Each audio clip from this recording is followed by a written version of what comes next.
Hey, Facebook friends. Hi. Solar Power World is here.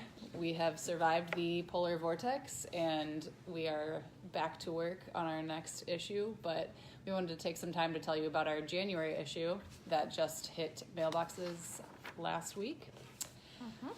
So, Kelly, you want to talk about the special section? Sure. So our January issue did finally come out. It looks beautiful. And we have a special section on solar plus storage.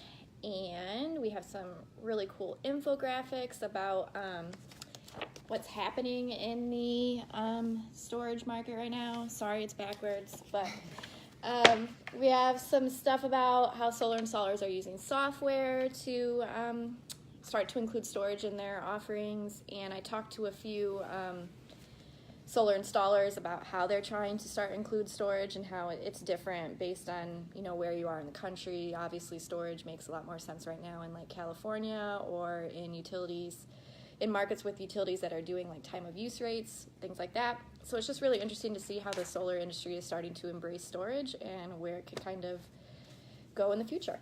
So Awesome. I had the chance to write about community choice aggregation, which I didn't fully understand before diving into this story, but it's basically an alternative to investor-owned utilities, and they usually offer more green options for customers. So 7 states already have community choice aggregation. here's the cool story. Looks really nice. And you have to make the policies start at the state level, and then different communities can choose to enact community choice aggregation rules. So that was very progressive and neat idea that's taking off across the country. And then I also got to write about high voltage solar systems, the switch to 1500 volts. A lot of neat stuff happening there. These systems allow installers to condense the systems, which means they are usually better priced than using lower voltage material to build it. So yep, that was really fun. And Billy, would you like to talk about yours? Yeah, Come on sure. in, Bill. Let me scoot on over. Okay, so I read about several things. The first being recycling solar panels and just solar components, which is going to be a huge issue.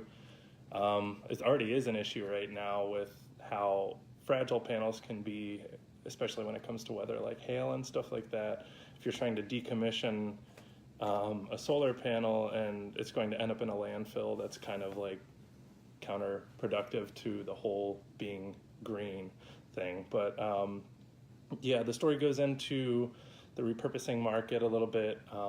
There's a website called Energy Bin where people can sell used or new products to other companies that are looking for replacement parts and stuff like that. And then there are some early stage recycling efforts happening mostly on the West Coast right now, but they do accept panels from pretty much across the country if that's something you're interested in. And the second story I worked on, it was a case study about a microgrid in Smoky Mountains National Park, specifically in North Carolina on the Mount Sterling Mount. They were able to install a small microgrid that freed the land from 13 acres of power lines, and that was about 3.5 miles of land that was just cut straight through the woods, and now that land's going to be able to return to nature. And the last one, pretty pertinent right now, is frost heave.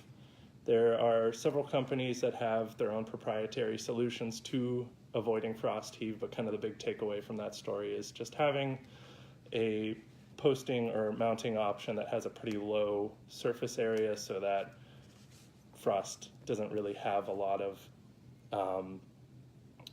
jacking surface area for it to work on. So yeah, those pretty much my output, and those are my first 3 bylines in Solar Power World in the physical magazine, so I'm pretty excited. But yeah, I wanted to point out, back to Billy's recycling story, there were some really cool pictures in there about what happens when you can break down a solar panel correctly and recycling right. This is the solar panel is crushed down and it makes a powder that then can be recycled. So there's some really cool photos in the magazine too, along with his recycling story.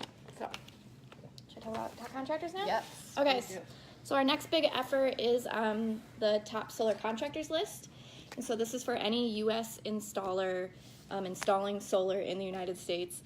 And it's our annual list that we put out, and the application for the 2019 list will come out February 19th. So in about 2 weeks, it'll be up online, so the U.S. installers can start applying. If you guys have questions about the list, we have frequently asked questions and all kinds of information on the website. Just go to solarpowerworldonline.com.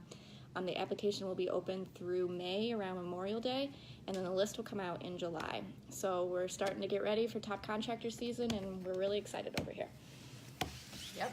All right. Well, That's about it. We hope that if anybody's at Solar Power Northeast right now in Boston, you guys are having a really good show. We didn't make it this year, but we are following tweets and everything. We're seeing there's a lot of good conversations going on, so hope you guys are having fun. all right. Thanks for tuning in. Bye. See you next month.